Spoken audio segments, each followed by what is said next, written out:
Hey, Baba Ki Jai. And here we are back in the beautiful temple, and we'll have some lovely chanting. We're going to start with a chant to Lord Ganesh.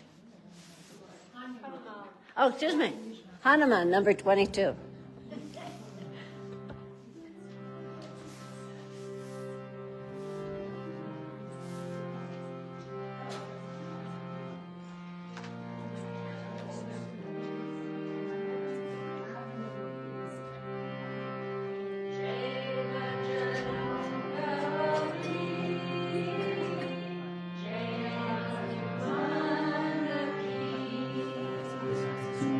Jai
One more chant, and then we'll have a story.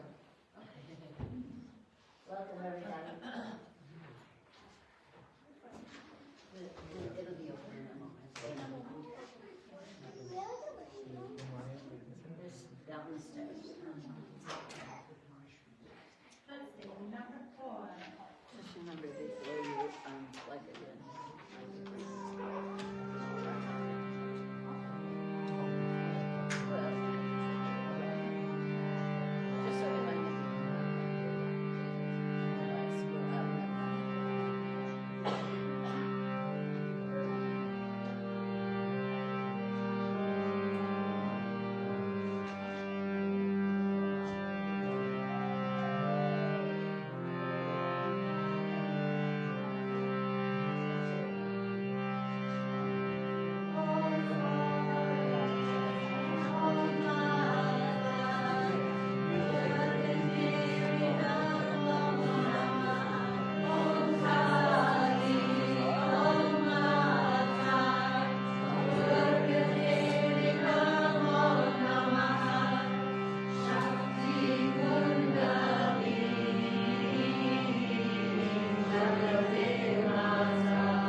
Om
And I'm going to use a microphone because I think it'll be clearer.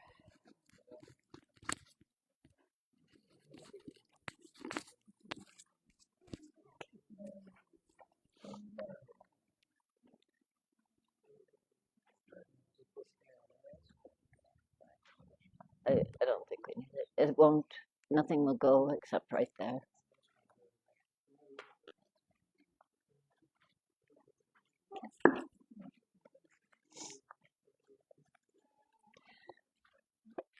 Bole Baba Ki Jai, Jagdambe Mata Ki Jai, Hare Kadeshvari Mata Ki Jai, Vishveshvari Mata Ki Jai, Bole Baba Ki Jai.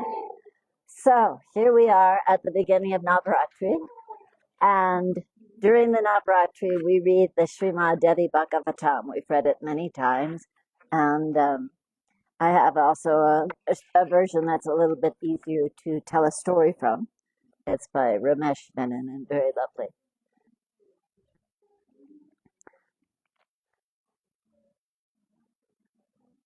So the book begins with, once more, the Munis, the sacred people of the 6 illustrious families, are gathered in the Naimisabana, which is a sacred forest sanctified for ancient revelations.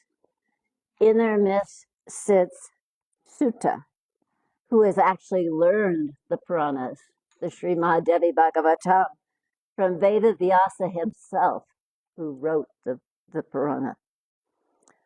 Now, Sunaka, who's the eldest among the Munis, says, "Profound Sutta, we Brahmanas have come to your feet today in terror of the advent of the Kali Yuga.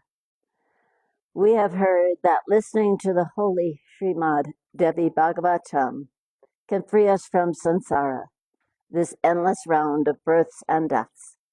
Master, we would hear the immortal Devi Bhagavatam from your lips."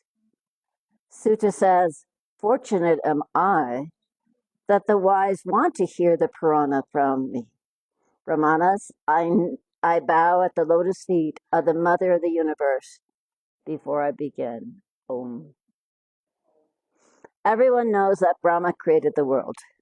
Yet, Brahma is born in the lotus that sprouts from Vishnu's navel.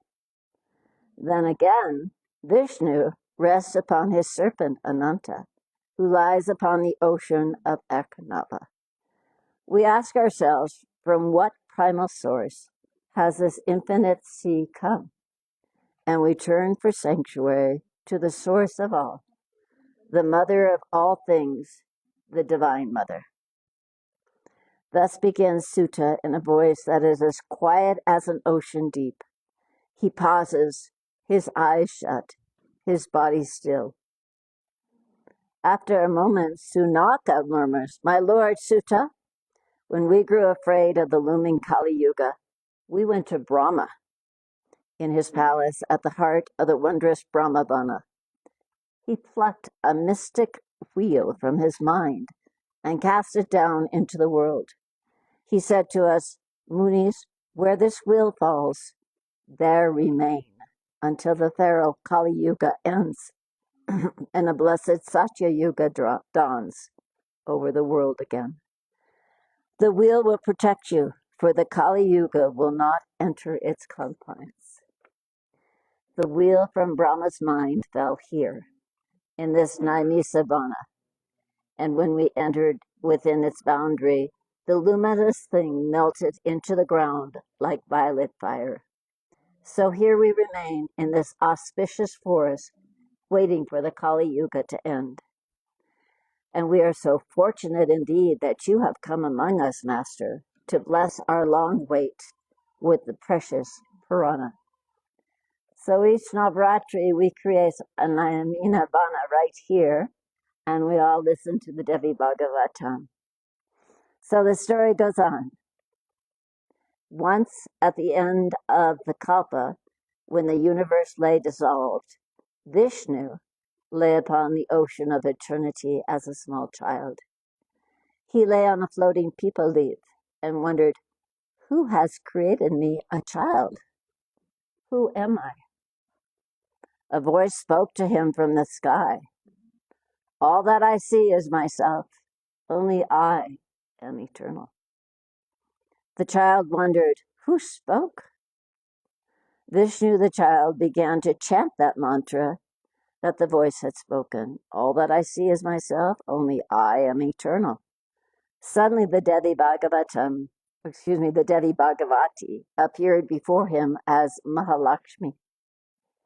Vishnu was astounded to see the exquisite goddess standing on the water at his side. All the Devis around her wielded divine weapons and had dazzling forms. They wore wonderful raiments and were adorned with unearthly ornaments. Vishnu was perplexed. Where had the woman appeared from? Who was he that lay on this people leaf on an endless sea? Is the Devi my mother? Wondered Vishnu, or some sorceress? Why has she appeared here now? Lakshmi Devi smiled at the infant Vishnu and said, have you forgotten me, my lord? But there have been countless pralayas before this one, and countless times you have lain exactly thus on the leaf, and I appeared as I am now before you. You have forgotten.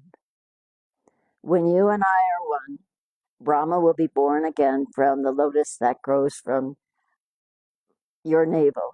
He will sit in Dhyan for 1,000 years and then begin to create. First, he will emit the 3 realms, Swarga, Bhuma, and Patala. Then he will make the 5 elements and the universe from them. You, Vishnu, will preserve the universe. Then Shiva will leap from Brahma's brow, howling. After a fervid tapasya, Shiva is given the Samvara Shakti, with which he destroys the universe when another kalpa ends. I have come so we can begin the new kalpa.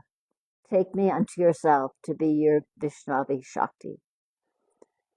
Vishnu said, beautiful one, who spoke the mantra I heard earlier?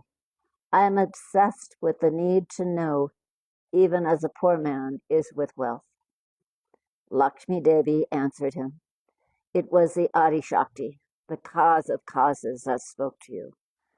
The mother must be very pleased with you that she taught you the mantra that is the seed of the prana. Cherish that mantra in your heart like your very life. Then Vishnu began once more to murmur the mantra of the Divine Mother. Brahma was astonished and asked, whom do you worship, Vishnu? You who are the highest God. Vishnu replied, the Adi Shakti, the Devi upon whom the sea rests, who is the source and mine as well. This mantra is the bij of the Srimad Devi Bhagavatam, which will come to be in this as this kalpa unfolds. As Brahma sat in his golden lotus, he too began to recite the Devi's bij mantra. Later, Brahma taught that mantra to his son Narada, who taught it to me. It is from that secret, fathomless mantra that Vedavyasa, I, have brought this mystic Srimad Devi Bhagavatam. Imbibe this Purana, and darkness will leave your heart, and a sun of wisdom will rise over your life. Mahalakshmi Mata Ki Jai. So encourage everybody to read if you want. There's some here on the altar. Do you want to hear more? Okay. So then, all right. So what happens next is Shiva appears, and out of the sky, they hear another voice, Adi Shakti again, and she said, suddenly the sky above was lit with blinding radiance, and we saw the exquisite Devi had appeared within the light. She said to us in an entirely lovely voice, now create, sustain, and destroy the universe until the next kalpa ends. But we asked Mother, how shall we create when there is no element to create from? No earth, fire, water, or earth, but only this endless sea. The Devi smiled, and shimmering Vimana appeared from the heavens, a crystal ship. A jeweled stairway stretched down from the wondrous craft, and at the Devi's words, we three, Brahma, Vishnu, and Shiva, climbed in. Without a whisper, the Vimana rose into the sky and flew at such a speed that our bodies turned into luminous vapor, until we slowed again and saw that we hovered over the earth, blessed Bhumi, the earth that had not existed, for Shiva had destroyed it by calling down the sun, and then it had rained without pause until everything was absorbed into the primordial sea. But here we were in the precious Vimana, hanging over that familiar green world that was certainly real. We landed softly on the earth, cloaked in Maya, so none saw us, but we saw them. There were rivers and forests, mountains, continents, and oceans. Men and women lived on the planet, as did plants.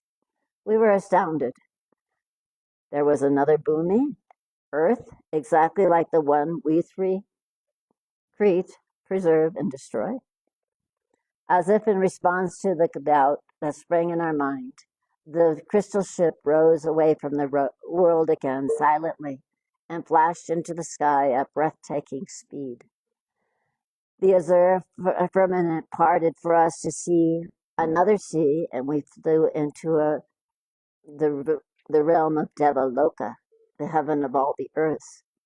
And there we saw Indra and his devas dwelling in Amaravati, and magnificent and rather like the one that we ourselves had known, which now plunged into the primordial sea. Devaloka was full of unearthly, splendorous beings. We heard the Devi's soft laugh, and again the mystic ship flew up high. In the twinkling of an eye, we arrived in Brahmaloka. That is the heaven for the Devas. We were amazed to see another Brahma in beautiful realm, ensconced in his marvelous palace. In his Sabha were all the Vedas and their Angas and the mountains and the oceans and the river. Narayan, Vishnu turned to Brahma and breathed, Brahma, who is this four-faced one? Brahma took a moment to reply, and he said, I do not know, Vishnu. Why, I am uncertain who I myself am. Next, our airplane flitted in a week to icy Kailash, austere mountain. And in a cave on that mountain, we saw the three-eyed Lord Shiva, wearing tiger skin and elephant hide, seated serenely in yoga asana, meditating. At the mouth of that deep cavern stood Nandeshwar, and at hand we saw the resplendent Ganapati with an elephant's head and six-faced Kartikeya. The Lord's Gana thronged the mountain. We were speechless with this amazement. Most of all, our own Shiva was speechless. The Vimana rose softly away from Kailash, and now we flew in moments to another wonderful aquamarine city. And here, of course, we saw another Vishnu, four-armed, his skin the hue of asti flowers, wearing shiny raiments and a ruby around his neck that shone like blood. We saw the exquisite Lakshmi sitting at Vishnu's side, and our Vishnu, trembled. He had broken out in a fine sweat. We sat on our airplane again and stared mutely at each other. All that we had taken for granted always was the dust of illusion. Again the sky ship flashed away and brought us to a sea of nectar upon a magical island that sparkled like a jewel upon the noonday sun. We knew that the Isle of Legend, as it was, the Manidvipa. As we alighted, we saw all kinds of beautiful birds singing all around, and the very air was fragrant with music. A panel on the crystal ship opened and we descended. When we had wandered a brief way, marveling at the beauty of the ocean isle, we were arrested by a dazzling brightness that shone from a glade some ways away.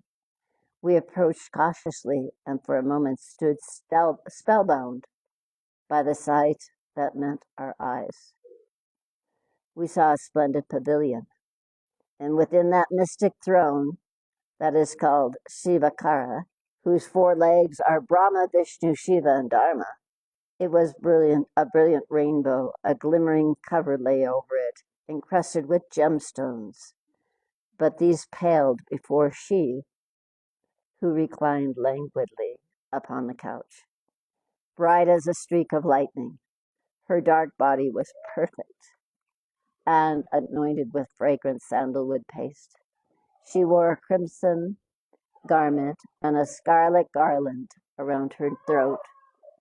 Her eyes were reddish as well, and so entirely enticing that we stood staring at her unabashedly, for we were under her spell. The Devi Bhuvaneshwari, the Divine Mother, sat there, a smile on her lips. 2 of her 4 hands held a new synagode, and the others were raised in mudras of protection and blessing.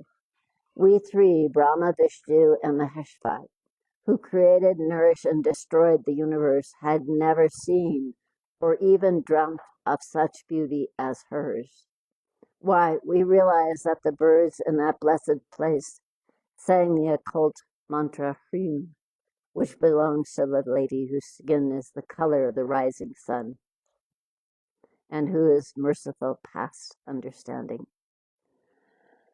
Well, Vishnu, Shiva, and I had never seen the Devi Bhagavati before and stood transfixed before her beauty, wondering who she was and what she was called. Even as we gazed at her, suddenly she was transformed. The ineffable young woman stood before us with infinite eyes and infinite limbs. Then Vishnu whispered, "It is the Devi Bhagavati, the mother of us all, the Mula Prakriti. She is the Satchitananda. Look, the Shaktis all surround her. I saw her upon the primordial sea as I floated there on the banyan leaf as a child when the Kalpa began. She sang softly to me, I remember like a mother to her child. It was the song of the universe. Let us approach the mother.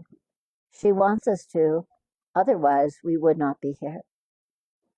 We went nearer, and then the Devi smiled at us. Instantly, we found ourselves transformed. Brahma, Vishnu, and Shiva had become 3 women. We had become our own Shaktis. We were young and we were beautiful, and now we were allowed to approach the Devi. Saying Om, we entered her pavilion. From outside it seemed small enough, but when we stepped in, we realized it was infinite. It was she who sat upon her splendorous throne and shone with the brilliance of 1,000,000 stars. We bowed at her feet and heard her laugh softly. We soon realized why. In her crimson toenails, we saw the universe. And that was just the beginning of all the visions we saw in the Devi's presence. We were lost in wonder for 100 years, for we saw not just this universe, but countless others. Then we began to hymn the Divine Mother. And Shiva said, and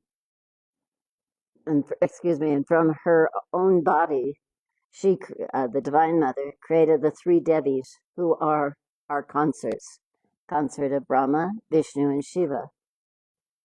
She came to us herself as Saraswati, Lakshmi, and Uma. And when we saw those 3 goddesses, we felt inspired. We knew we could now begin our universe again. The Devi and her island vanished around us. Just her mantra echoed softly everywhere, like the very air of the Manidvipa. And we 3 gods were male again. Saraswati, Lakshmi, and Uma were with us now, and we climbed back into the crystal ship. It lifted away from the jewel isle with a sigh and swept us, thinking we were back on the primordial sea, the endless sea, and we were ready to begin our great task, for we now knew who the origin of all things was, whom we must always worship, the Divine Mother. Jai Mahamaya ki jai, Bhuvaneshwari Mata ki jai, Bhole Baba ki jai. So thank you for joining us. Are there any questions? Very clear. And we've all heard this story probably many times. So now we'll take the camera up and have darshan of Mother. And thank you. Bole Baba Ki Jai.